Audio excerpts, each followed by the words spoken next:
חברים, מה המצב? יש לנו מוצר חדש שנקרא מאוורר קשת X9. המאוורר הזה בעצם מגיע בארבעה צבעים, שזה ירוק, לבן, שחור, ורוד וכחול. זה מגיע בצורה כזאת, זה גם זרוע גמישה כזו שאפשר לכוון את זה לכיוון הצוואר, ההיקף של הצוואר. פה יש לו בעצם הפעלה, חיבור להתנה של טייפ C, ויש לו הדלקה כזאת, יש לו 3 מהירויות.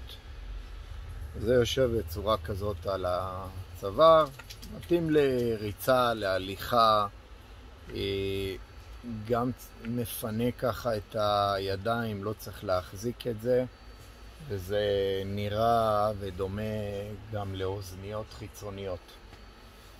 המחיר של זה 39 שקלים ליחידה. אתם מוזמנים, אנחנו בעליית הנוער 14, תל אביב.